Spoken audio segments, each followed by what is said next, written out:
Welcome to the homestead this morning, guys. Another beautiful day here on the farm. But guys, we got a problem. Remember we talked about predators in our previous videos? The hawk problem we had? Well, we combated that problem, but today we got another problem, guys. We got a snake in the chicken coop, guys. And we got to go in there and we got to get it out. Snakes love eggs. Now, our chicken coop for the most part is sealed up at nighttime, but during the day, the door is open so the chickens can go in and out. And I figure yesterday, with all the heat we've been having, it went in the door, went inside, it hid overnight, and we didn't see it till this morning. Now we got to get in there because it got behind the straw and try and get this snake out of there. Oh, man. Maybe we'll send Freddy in there and he'll get the snake for us. Freddy, do you want to get the snake? Do you see him? Yeah. Do you see him in there? Go get him, Freddy. Go get that snake. So, where did this snake go when you saw it this morning?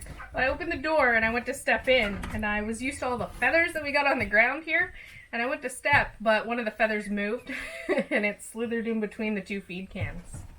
Oh. So it went in there somewhere, and now it's in behind the straw somewhere. Somewhere. So now we got to pull all the straw out to try and find this thing. The coop needs a good clean anyway, so I guess it's just an excuse for us to clean the coop. And this thing was huge, wasn't it? Oh yeah, super big. Well, let's try and find this snake and get it out of the coop before it causes havoc. Sounds like a plan. So I found one of the snakes. It's definitely bigger than the one I saw this morning. What? And it's on top of the bales of straw that you made me move. Whoa. Because you said that they couldn't climb the straw. There it is back there, guys. But there it is. Sleeping in the straw. Look at that thing. It's just a garter snake, but... You guys see it there in the it's straw? gotta go. Oh, we got to get that out of there, man. You guys see it's like right there. What do you got there? Snake catching tongs? Those are actually called barbecue tongs. I know, but I think they'll serve the same purpose.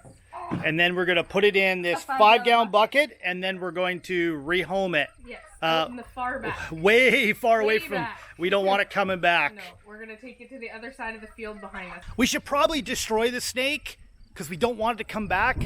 But we're going to give it a chance. We're going to take it out back. We're going to try and rehome it as far away from our property as we can so he doesn't come back. It's looking at me. It's looking at you.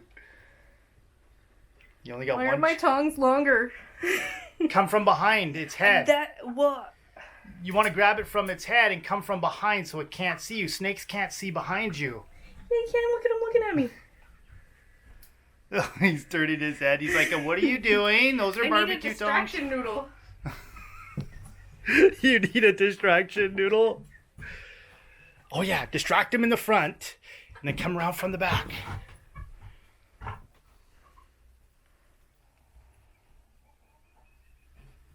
You better move, because I want to come this way. He's like, what's that? Oh, you lost him! You lost him! How did you manage that? He went over the back of the bale of straw, and now there's a nope noodle in there. He's in the back. Now we gotta move all the hay and get to him in the back. I tried. You failed. My Your tongues don't work very grabbers good. didn't grab him. He went gone. There he is, guys, right in the corner there.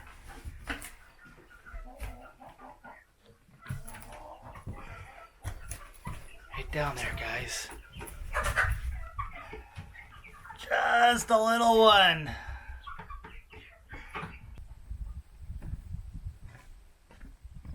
We have successfully captured the snake.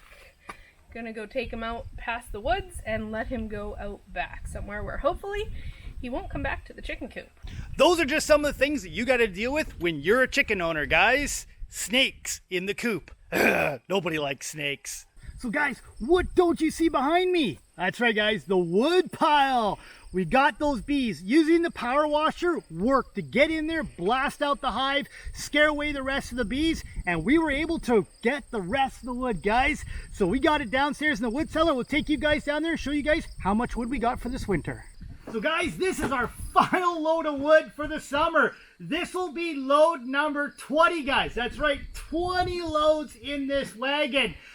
This is a huge accomplishment for us guys because we got to chop the trees down, we have to process it, dry it, and put it downstairs in the wood cellar. Going forward into this winter, guys, this is supposed to be one of the worst winters for hurricanes and snow for us. But we're ready. So let's head downstairs and let's show you guys how much wood we got for this year. Well guys, we got the wood downstairs. Here on the homestead, wood is our lifeline. And we have to cut it down, we have to process it, we have to stack it, we have to dry it, and then we have to move it back downstairs here onto this pile that we have that I'm standing on, and then restack it behind me so it's out of the way so that we can work downstairs in our wood cellar in the winter time. But guess what, guys? We didn't get stung again. That is a plus in my books. So now we got to move all this wood, stack it, and I think, what do you guys think? I think we have enough wood for next winter. What do you guys think? Leave a comment down below. How much wood do you guys go through on your homestead? Well guys, we're done. What do you guys think? You think we got enough wood for this winter? I think we do. Wow, that's a lot of work, but it feels good at the end of the day to have the wood stored. It's not even September yet, and we're ready for the winter time. Now we're going to take you guys upstairs and show you guys a recipe in the Run-A-Muck kitchen that I know you're going to want to share with your family. If you guys are like us, you probably have a ton of zucchinis this year. I don't know what it is, but they grew great this year. I'm going to show you guys a recipe to use up some of these larger zucchinis that you wouldn't necessarily use in a stir fry or maybe even for a zucchini noodle dish. What we're going to do is we're going to turn these into chips that are somewhat healthy for you. They're definitely better than what you can buy in the store. Now the bigger the zucchini, the better, because they do shrink when you put them in the oven and bake them, so it's perfect for the ones that have maybe been on the vine a little bit too long. I'm going to cut these into really thin slices just using a regular knife. If you have a slicer, that's ideal because you can make sure all your pieces are uniform. I don't have a slicer, so I'm just going to do it the old-fashioned way with a knife and cut them. Once I've cut this all into pieces, I'm going to take a clean kitchen towel or some paper towel if you have it and dry off both sides of the zucchini. Then we're going to put them on our tray and I'll show you how to put your toppings on there. So I have all my zucchini laid out on my trays, and now this is the part where you get to decide what flavors you want. I'm going to do a couple of different flavors here, but you can really do anything. You can do just basic salt if you want salt. I'm going to do some salt and vinegar ones because everybody loves salt and vinegar chips in our house. And I'm also going to do some with some Himalayan sea salt and a little bit of sweet smoked paprika, kind of like a barbecue style. But you could do anything. If you have those popcorn flavor sprinklers, you could use those. Basically put anything on it you want. What I'm going to do is start off by putting a little bit of olive oil just across the tops of them. This will help our salt stick and will also help crispen them up when they're in the oven baking. You're going to want to preheat your oven to 235 degrees Fahrenheit. And these are going to bake in the oven for about an hour and a half to 2 hours. If any are still a little bit soft when you take them out, remove the crunchy ones and put the soft ones back in, and just check on them every couple of minutes until they get crispy. You don't want to burn them. Let them cool and they'll be good to eat. This is the tray that I'm going to do salt and vinegar. I just have a little cup here with some vinegar, and I'm going to just use my brush to put a little bit on top. You don't want too much, otherwise your zucchini will be mushy, and what's the point of mushy chips? So just put a little bit on top for flavor.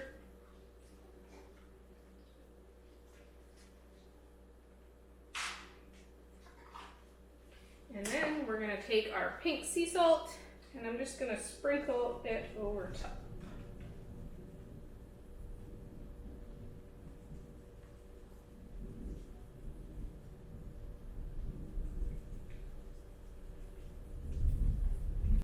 These ones I just coated in the olive oil, and I'm going to sprinkle them with a mixture of my sweet smoked paprika and the sea salt. These ones actually already smell really good, and I'm hoping they taste as good. If you guys can hear the thunder outside, don't mind it. There's a huge storm that just rolled in all of a sudden. That's why we're hanging out in the kitchen this afternoon cooking.